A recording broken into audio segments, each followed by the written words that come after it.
Welcome to Category Visionaries, the show dedicated to exploring exciting visions for the future from the founders who are on the front lines building it. In each episode, we'll speak with a visionary founder who's building a new category or reimagining an existing one. We'll learn about the problem they solve, how their technology works, and unpack their vision for the future. I'm your host, Brett Stapper, CEO of Frontlines Media. Now let's dive right into today's episode.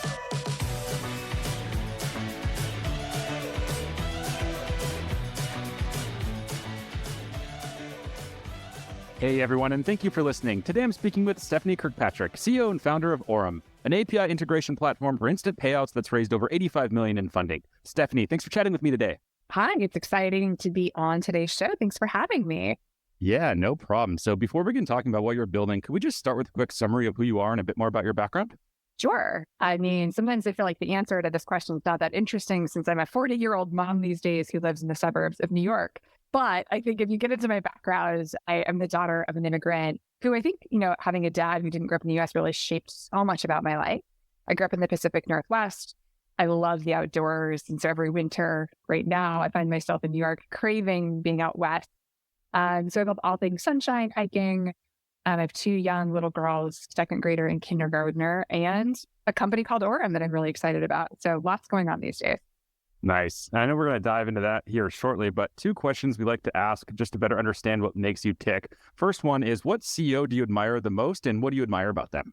I mean, I admire so many CEOs that it's hard to pin down like one or two, but I think if I have to really be pressed, I would go with the path of a founder who today feels like he's a long way from the very beginning of the story.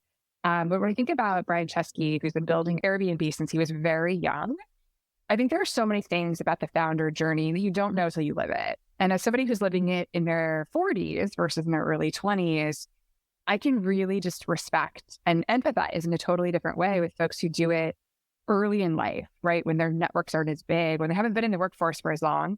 And I think as a CEO, he's done an incredible job of not only being a visionary and truly optimizing something that now I prefer Airbnb over hotels, but also dealing with this ultra complex regulatory component, not even state by state, which is like how a lot of regulated companies have to do it, but like municipality by municipality, and still overcoming the odds and building something so flawless and beautiful that consistently meets the demand of the customer and has constantly grown in various ways to support a thriving and evolving point of view on travel, staying with others, et cetera. So I don't know, every time I think about like amazing CEOs building cool things, I come back to him and Airbnb a lot. Yeah, that's such a great call out. It's so interesting how Uber and Travis Kalanick and the old Uber team, how they handled the regulatory environment compared to Airbnb and Brian Chesky. I feel like it was a very similar situation, right? Where the laws were really against them. I think in Uber's case, they just bulldozed and steamrolled through them, but Brian seems to have taken a much more diplomatic approach, and it's obviously worked very well for them. So really interesting entrepreneur. Agree.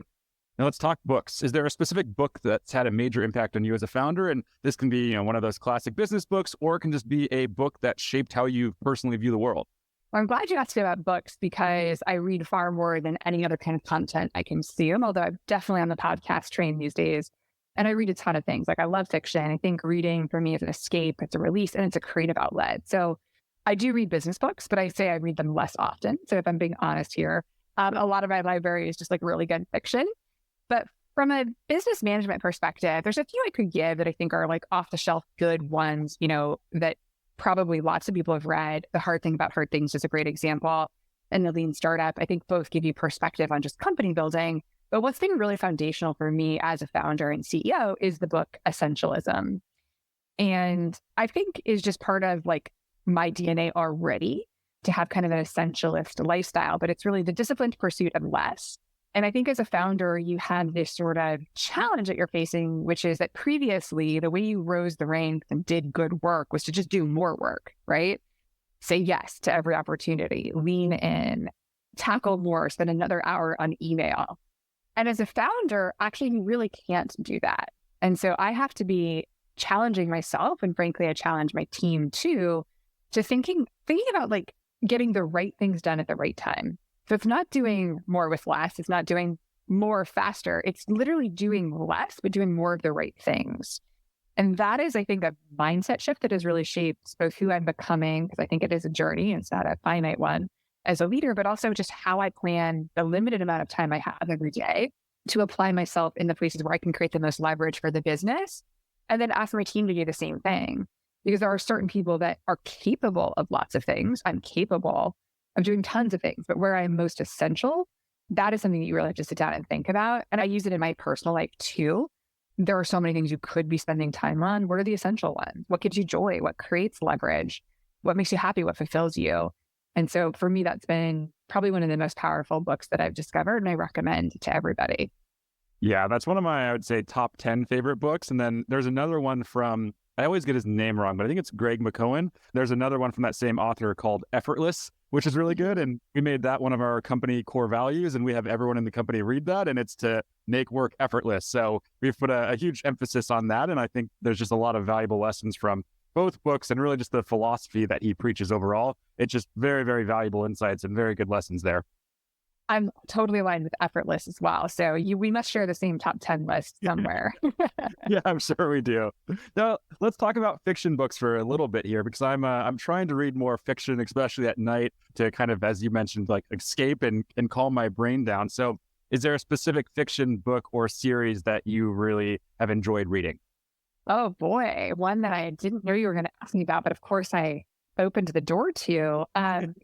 I mean, classically, anything mystery, thriller, CIA, because of course, when I was a kid, I was going to be a CIA agent, obviously.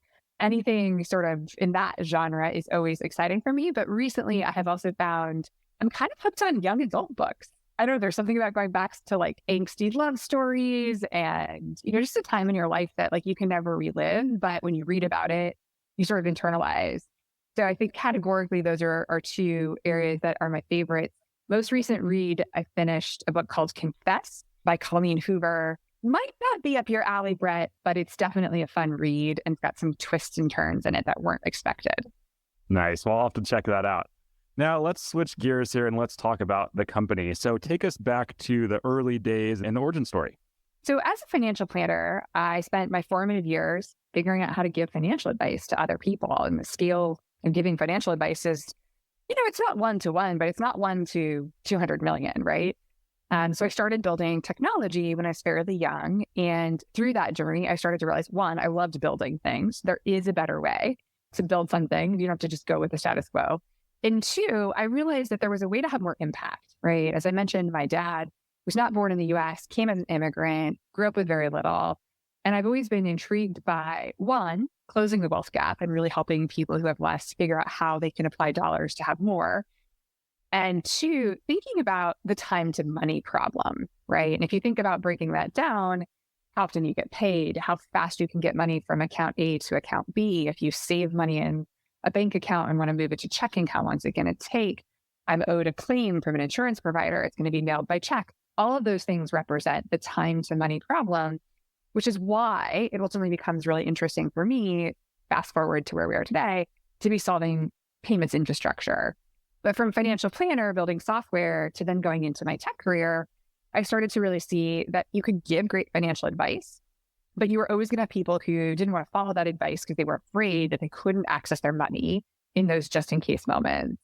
And I saw that at scale when I was working in the earliest days at LearnVest, a startup that I was at previously, where we ended up getting to 100,000 people, but I wanted to reach more households. And then we sold that business to Northwestern Mutual, and I spent an amazing 3 years running a post-merger integration and seeing that technology now touch 6.5 million households. And I said, that's still not enough. So I want to be at the intersection of innovating around the actual infrastructure that can touch 250 million American households and wallets, so that when we think about time to money, the question isn't how long will it take? Then you can start innovating around wholly different financial services products that don't rely on 3 to 5 day settlement windows and weeks to receive reimbursements or funds distribution. And actually, to be provocative, if what we're building at Orum had existed a decade ago, you would have never built Venmo, which is probably one of the most ubiquitous financial services products we all consume. So that leads us up to talking obviously about what is Orum. But I think in that journey, when I think about this consistent interest in figuring out, can we build infrastructure so that the future of financial services looks wholly different. I think it's about building a world in which everyone has the freedom to build to their potential. And we aren't constrained by socioeconomic status because the ability to save, invest, receive funds is all really uniformly managed regardless of income level. And so that's why kind of my background as a financial planner ultimately leads to me now today being a payments nerd working on infrastructure. That makes a lot of sense and super interesting. And who are the customers then? It looks like it's consumer lending platforms, gig platforms, crypto platforms. Do I have that right?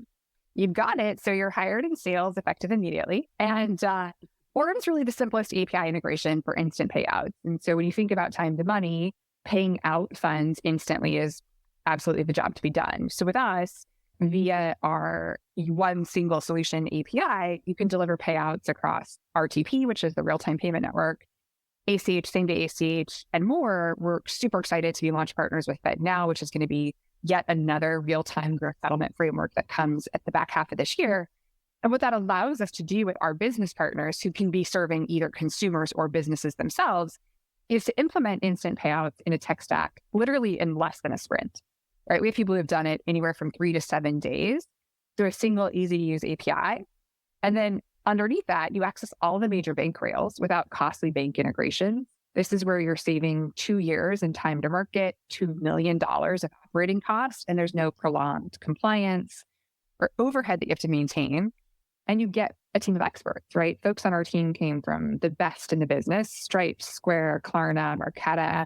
And then they also come from places like Bank of New York Mellon, where for 150 years, payments has been the backbone of the business.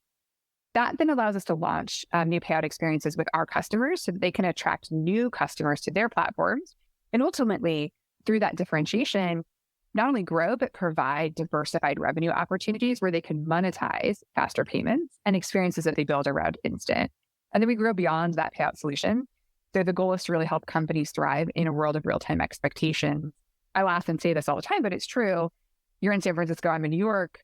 Right now, we could get a massage on demand in our houses in under an hour.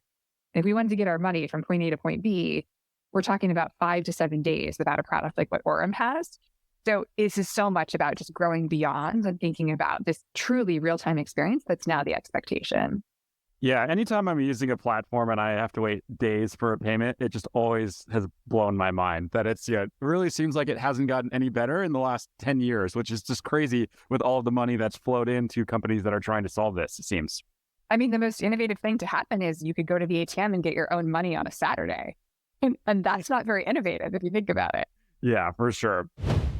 This show is brought to you by Frontlines Media, a podcast production studio that helps B2B founders launch, manage, and grow their own podcast. Now, if you're a founder, you may be thinking, I don't have time to host a podcast. I've got a company to build. Well, that's exactly what we built our service to do. You show up and host, and we handle literally everything else. To set up a call to discuss launching your own podcast, visit frontlines.io/podcast. Now, back to today's episode. Now, if we look at the competitive landscape, are there organizations or more startups that you're competing with, or are you really just competing against these companies building it themselves? It's a really interesting prompt because, as I mentioned at the top of the conversation, companies like Airbnb, which are just world-class technology products, they ultimately had to build massive payment teams. Uber, right? These guys all have hundreds of people working on figuring out how to make money move in the right way. And they do that all in-house. It's very expensive. The alternative to that, and I think where we find ourselves today, is that you're going to build a product, whatever it may be, and accepting payment or issuing payment is probably important, but it's not as important as all the other core value props and features. So how can you work with a partner like Orum, where it's straightforward and simple? You get the expertise and the access, and you can then apply your resources really to what matters to your business around customer growth, customer features. And so, from a competitive landscape perspective, absolutely, you could go pick a bank. We did not invent real-time payments. We just happened to make it easy to get it. What you can't get from banks and other providers is something that we do pretty uniquely, just like Amazon. We essentially do optimization and orchestration. So think about all the different ways you could move money, right? RTP, FedNow, ACH, same-day ACH, wires, push to Zelle, push to PayPal, Venmo. Oh my God, it's just endless. So in the same way that Amazon's like, well, there's FedEx, UPS, Postal Service. Do you really care that the package came via which provider? No. You definitely care how fast it comes. That's how people have to think about bank transfers. So a lot of what we do is at the intersection of the intelligence of how should a payment route, and that's looking at speed, risk, cost, and then actually executing that transfer. So it's a whole lot more than just accessing the money movement itself. It's really the framework to be able to build world-class payout solutions, and to do that with a team of experts who've already optimized the hardest part so that you can go back to building essentially core products. And is there a blockchain element here? I feel like I've heard this problem talked about many, many times as a possible use case for what blockchain technology can do, but I don't know if those use cases have really lived up to the hype. So is there any blockchain here? Not today, although blockchain's interesting for so many reasons. I'm not sure that in what we're doing now, we would consider it a must-have. I think it's sometimes like a problem looking for a solution. But I do think that down the road, there may be things we'll do with our data network. There may be things that we do future state where an immutable contract or record becomes relevant. But today, our event-based system is built on Go on the back end, and no blockchain over here, at least not yet. Got it. Now, can you talk to us about traction and adoption and just any growth metrics that you can share that demonstrate the growth that you're seeing? This has been such a fun thing to get to talk about because payments is an actually really different kind of business. And I think as a founder, when you set out on your journey to build a company, you're like, oh, I'll turn it on. People will buy it, right? Absolutely, they do. What I think is what's really been interesting is payments is actually a very deep form of innovation. And so as we've been able to help figure out how to help our customers optimize what they're building, the growth trajectory of how we sit alongside our customers and help them actually grow their core business is really a feedback loop into our growth. So we spend a lot of time making sure that people know not just to under the right kind of instant payout feature, but how to truly optimize it. So we'll do marketing campaigns together. We'll do webinars so that their customers can understand features, right? Really just sitting alongside customers and seeing that it's not just a matter of plugging in, but making sure you've plugged it in the right spot. You're using it, and that use of it is driving growth. So from the very beginning, first of all, we spent a lot of time in stealth mode. So our private beta came out at the beginning of last year, and that allowed us to really cultivate a very strong platform. And now we're in a position to work with anybody from some of the largest financial services providers, think like Fidelity, eMoney, the biggest bank in the world is a partner of ours, all the way down to some of the most innovative gaming, crypto, new services platforms that are popping up. We really sit across a ton of verticals, right? So brokerage, crypto, the creator economy is a huge space for us. We love earned wage access, factoring, logistics, gambling, gig economy, insurtech. I could name a bunch of them because these are all places where time to money is a huge problem. So we have a barbell strategy that says, hey, if we take on enough bigger, larger FI, we can also take on all the small, brand new, innovative things. And some of those things will work out and some of them won't, but we want to be always that first phone call that you make when you're thinking about building a company. You're going to do payouts or you're going to do money movement, because everything else that you're building should go faster as a result of working with a partner like Orum. So it's been super fun to watch the charts that we track every week break. We've had to pivot how we track them in our all-hands meetings, and to really just watch penny by penny, transaction by transaction, a payments business really come to life. I'm super excited about where we are today. Wow, super cool.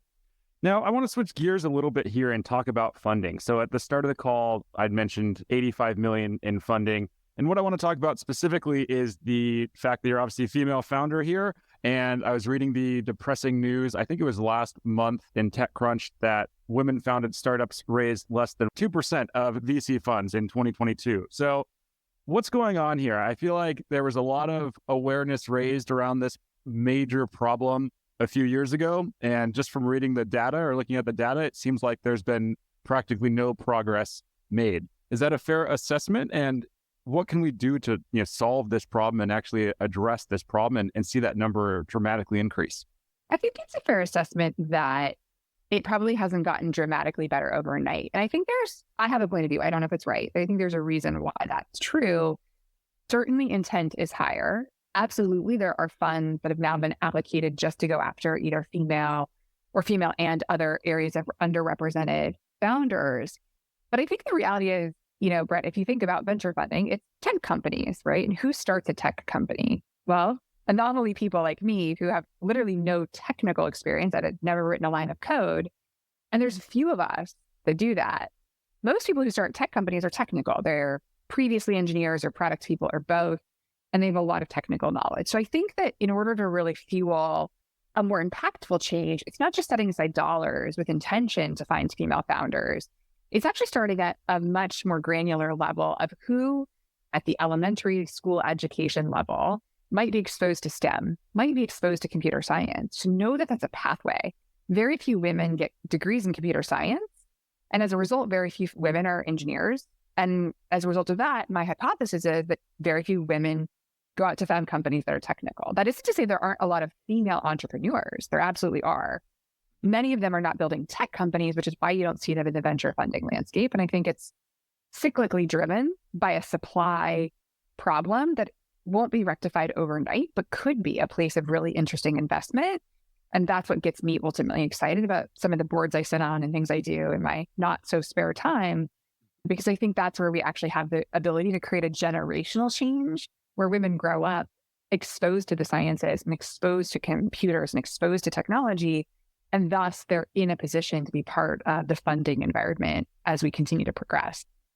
Yeah, I love that. It sounds like we're really getting into the root cause of the issue or going further upstream as opposed to just focusing on, okay, let's make sure a venture fund raises 50 million and they're just going to focus on backing female founders. It seems like that's not going to really move the needle. But if you go downstream or upstream, whichever way it would be, and focus on the younger children, I think you can really move the needle and have an impact. That's exactly how I see it. So I don't know if I'm right or wrong, but that's where I like to spend some time just getting involved in local STEM programs and pushing the thought leadership that's out there to not only make investments in founders, but to make investments in programs that can create opportunities for founders in the future. Nice. I love that. Now let's talk a little bit about market categories. So how do you think about your market category? And do you view this as a new category that's going to be created, or is this part of that existing payments infrastructure category? We definitely find ourselves, I think, sitting at the intersection of payments infrastructure and just infrastructure broadly for financial services, because our jobs won't be done just by building instant payouts, right? That's a starting point for a much bigger vision in which we fundamentally rewrite the entire infrastructure layer. So I think it's probably appropriate that that's where you see us today, but we really feel like we're enablers of what will become net new categories of innovation and infrastructure that goes beyond just the payments piece. I think the intrigue for me of thinking about, well, today to accept a payment, the US has a very specific framework for that, but what would that look like in the future? And what role does identity and fraud and thus data around those two vectors play in ultimately optimizing both payments and financial services in the future? So a lot more to come from us as we continue to grow our 10-year vision. Nice. And we're going to talk about the vision here in a second, but a few other quick questions. So let's talk about go-to-market challenges. I'm sure so far you've probably experienced a couple of them. If we had to choose one major go-to-market challenge that you faced and overcame, what's the challenge and how'd you overcome it? Yeah, there are so many hard things. And as founders, I think you're compelled to tell these stories of like, look, it worked, instead of talking to your point about like, what were the challenges? And I think one of the very first challenges was setting out to build a money movement product and go to market on it before it was done. Because like theoretically, right, like you want to build a wait list and that's how consumer products work. And I think the flaw in that is that people don't want to switch money movement providers when it's not complete. People don't necessarily believe that you're going to have something unique and better and differentiated until they can experience it and run a payment on it. So I think initially it was really interesting for me, who exclusively has a consumer background in tech, to go, oh, this concept of a wait list, maybe it works for SaaS products, but it doesn't necessarily work in payments because you have to have a complete thing. And I think the other aha is that the completeness of that thing in payments, we might apply the minimum viable product MVP concept to it, meaning it doesn't have parity with a bank, for example, but it's also not supposed to, but it also can't stop functioning. And so you have quite a bit to build. And so making sure that when you're in your go-to-market, you're able to compel customers to really see and understand some of the like lesser known pieces. So we've really iterated through, how do we do demos? Like, it's an API. What do you want me to show you? What we've learned is that if you build a demo that shows the customer experience from an app perspective or a business user perspective, people go, oh, I get it. So it's finding your way. And for me, B2B sales and B2B go-to-market felt so different and foreign from what I was used to on the consumer side, that there were definitely lots of reps of learnings. Even recently, I would say, we've learned a lot about how one, we're structuring pricing, and two, how we were positioning it. They're two different things. And so as we started to find out that there was more we needed to do to create flexible pricing, I think that's been just one of those iterations that you have in your go-to-market journey that continues to teach you how to adapt to the needs of the market that you're spending time in. So those are some good ones. I could probably talk for a whole podcast about the mistakes that have been made and the learnings that you have, which is just, I think, part of the journey and frankly, part of the fun. Yeah, absolutely. Now let's wrap here with a question about the vision. So you had mentioned 10-year vision. I'm not going to push you to go that far. We can go as far as you want, but what's the vision for the company? What does this look like 3, 5, 10 years from now? Our vision is to power a better financial system where everyone has the freedom to build to their potential. And we think that we're building the scaffolding required to rethink today's existing constraints and empower real change in the way that financial system works. We want to embolden both our B2B partners and their users, consumers and businesses, with solutions that inspire new habits and possibilities. It's a whole new frontier when you stop having to ask how or how fast to move money. And then in terms of building to their potential, we help our clients and their users take action towards their ambitions by empowering both immediate and long-term opportunities financially and otherwise. And just as I step back and look at, the kinds of companies that we've been able to help bring to life today that are wholly new segments of financial services, as we look out to that 10-year vision and we build a future clearinghouse, a new data network, an inclusive framework in financial services, I think the opportunity for us to go from what we are today, which is the simplest API integration for instant payouts, to an entire ecosystem is what just gets me out of bed and supercharges me, even on the busiest days, to really keep that vision top of mind and be thinking about where we're going to end up 5 to 10 years from now. Amazing. I love it. Stephany, I'd love to keep you on here and ask you another 30 or 40 questions, but we are up on time, so we'll have to wrap and save that for part 2. But before we wrap, if people want to follow along with your journey as you continue to build, where's the best place for them to go? I mean, supposedly I should say Twitter here because that's where everybody in fintech hangs out. But really, I think the best place to find us is hello@orum.io. We'd love to have a conversation, whether you're thinking today about instant payouts or money movement. Come chat with us. Amazing. Stephany, thank you so much for taking the time to share your story and talk about what you're building. This has been a blast and look forward to having you back on in a couple of years. Likewise. Thanks, Brett. All right. Take care.